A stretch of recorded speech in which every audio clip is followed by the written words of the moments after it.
નમસ્કાર મિત્રો, વાવ ગુજ્જુ યુટ્યુબ ચેનલમાં ફરીવાર આપ સૌનું હાર્દિક સ્વાગત છે.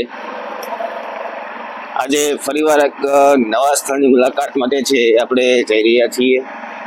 હું છું હર્ષદ અને મારી સાથે છે મારો મિત્ર લાલુ. એક નવા જ રમ્ય સ્થાનની અને એક ધાર્મિક સ્થાનની મુલાકાત માટે છે એ આપણે આકોલવાડીથી આગળ વધી રહ્યા છીએ. આપણે આકોલવાડીથી રસુલપુરા રોડ ઉપર આગળ વધી રહ્યા છીએ. જે મિત્રો પહેલી જ વાર અમારી ચેનલ જુએ છે એ લોકોને ખાસ નમ્ર વિનંતી કે અમારી વાવ ગુજ્જુ યુટ્યુબ ચેનલ છે એને લાઈક કરી નાખજો, શેર કરી નાખજો અને સબસ્ક્રાઈબ કરી નાખજો કે જેથી આવનારા તમામ પ્રકારના જે વિડીયો છે એને પણ તમે છે નિહાળી શકો.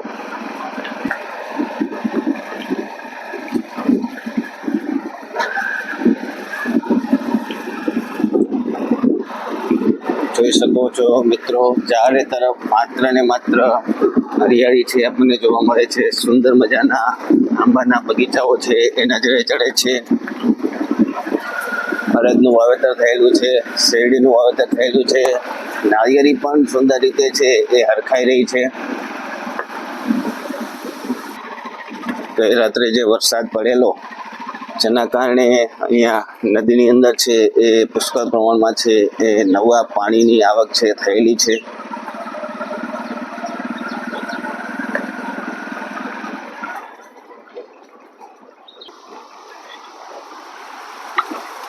સીધું જ ગીરના જંગલમાંથી આ પાણી છે એ આવી રહ્યું છે.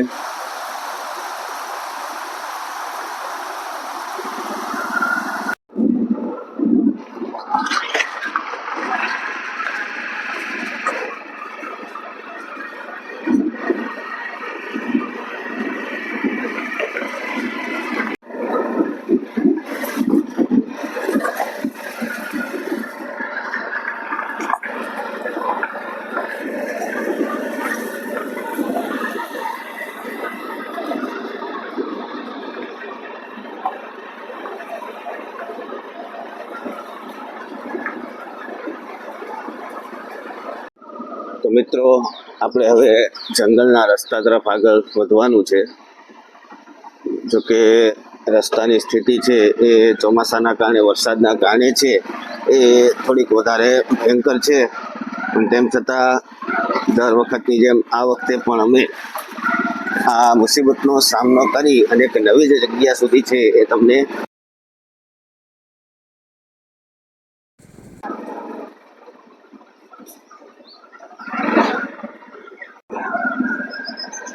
જો જંગલની એકદમ નિર્મળ શાંતિ.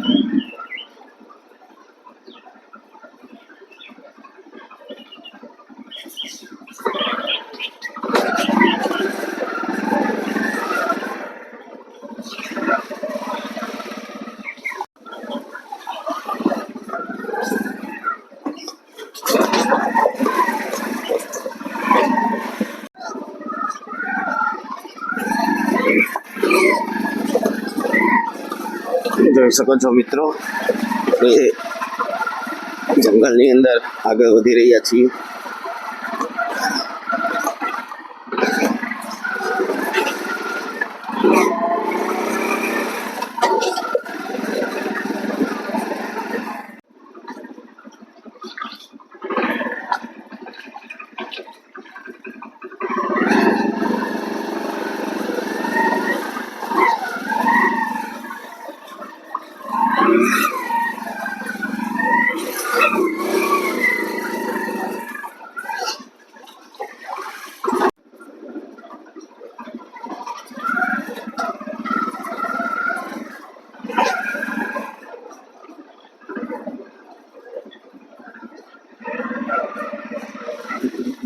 જો સુંદર મજાનું એનું નાનું એવું ઝરણું.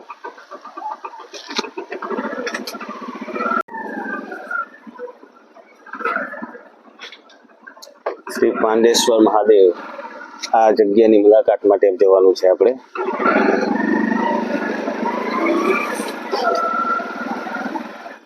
કે જ્યાં અલૌકિક મંદિરની અંદર રહેલા અલૌકિક મહાદેવના જે દર્શન છે એનો લાવો છે તમને પ્રાપ્ત થશે.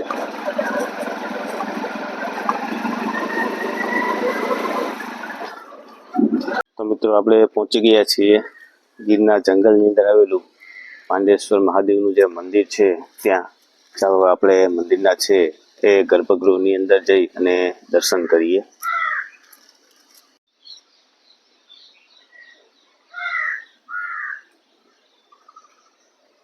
એક અલૌકિક શાંતિથી છવાયેલું આ મંદિર છે. મહાદેવ મહાદેવ.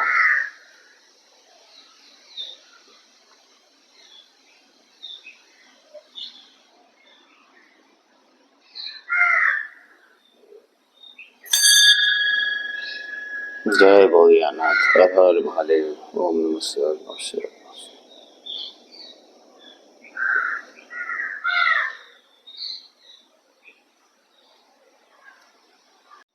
મંદિરની અંદર આવું ત્યારે આવી નાની નાની જે સૂચનાઓ છે એનું ચિત્તે આપણે છે એ પાલન કરીશું.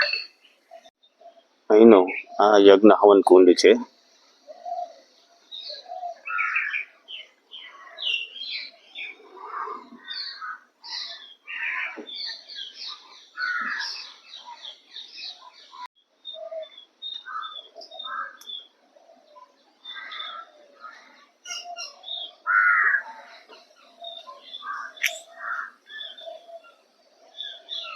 ખૂબ જ જૂનું અને અલૌકિક એવું આ પીપળાનું ઝાડ છે.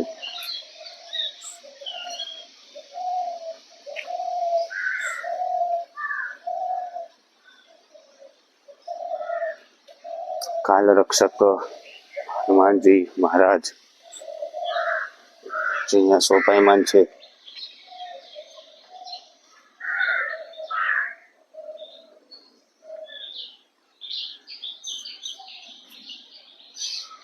ચો તરફનું વાતાવરણ જોઈએ આપણે તો જંગલની મધ્યમાં આવેલું અને લીલીછમ પ્રકૃતિથી ઘેરાયેલું આ સુંદર મજાનું એક ધામ છે કે જેની મુલાકાત એક તમારા માટે અલૌકિક છે એ બની શકશે. કારણ કે ચારે બાજુ છે એ જંગલનો વિસ્તાર છે, એની મધ્યની અંદર છે એ આપણું આ સુંદર મજાનું આ અલૌકિક એવું ધામ આવેલું છે. નિર્ભય બની અને પક્ષીઓ છે એ પણ ચરી રહ્યા છે. અલૌકિક એવા જૈનના જે મહંત છે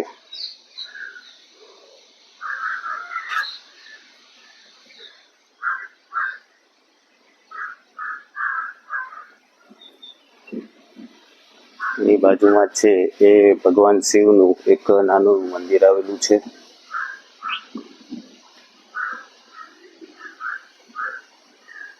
એની પાછળની બાજુએ છે એ યાત્રિકો માટે છે એ વિસામા માટેની, રહેવા માટેની અને બેસવા માટેની વ્યવસ્થા છે એ રાખવામાં આવેલી છે કે જેથી અહીંયા બેસી અને આ શાંત પ્રકૃતિને તમે માણી શકો.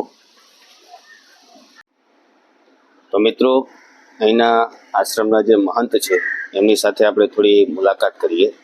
તો બાપુ, આ જે મંદિર છે એ કેટલું પૌરાણિક છે? એ તો બહુ જૂનું પાંડવો વખતથી છે. આજે 5000 વર્ષ પહેલાં. અને પાંડવોએ અહીંયા અમુક સમય ભજન બી કરેલું છે અને ભોળાનાથની સ્થાપના એણે જ કરી છે. એટલે કે આ મંદિર છે પાંડવો દ્વારા છે નિર્મિત કરાયેલું છે. પાંડવોએ સ્થાપના કરી અને એના નામ ઉપરથી પાંડવેશ્વર મહાદેવ નામ. અને પાંડવોએ અમુક સમય ભજન કરેલું છે. અને આ જગ્યા બહુ સિદ્ધ છે, સિદ્ધ જગ્યા છે. અને અહીંયા તળાવ પણ એણે જ ગારેલું છે. પાંડવોએ? પાંડવોએ જ તળાવ ગારેલું છે. કે પાંડવો જ્યારે અજ્ઞાતવાસની અંદર હતા ત્યારે એ લોકોએ છે અહીંયા આ પાંડવેશ્વર મહાદેવની સ્થાપના છે કરેલી છે. કે આ મંદિર છે એ આશરે 5000 વર્ષ જૂનું આ મંદિર છે. અને અહીંયા બાજુમાં જ છે એક સુંદર મજાનું તળાવ છે કે જેની સ્થાપના ખોદકામ છે એ ખુદ પાંડવોએ અજ્ઞાતવાસ દરમિયાન કરેલી છે. પાંડવેશ્વર મહાદેવના આપ સૌએ દર્શન કર્યા. હવે આપણે અહીંયાથી એક નવી જગ્યા તરફ છે એ પ્રયાણ કરીશું. ફરી પાછા એ જ રસ્તા પર આગળ વધીશું. તો તમામ મિત્રોને નિવેદન કે આપણી જે યુટ્યુબ ચેનલ છે એને લાઈક કરજો, શેર કરજો અને સબસ્ક્રાઈબ કરજો. અને તમારા મિત્ર સંબંધીઓને પણ છે એ આપણી આ લિંક છે શેર કરવાનું ભૂલશો નહીં. આપણી યુટ્યુબ ચેનલ છે વાવ ગુજ્જુ.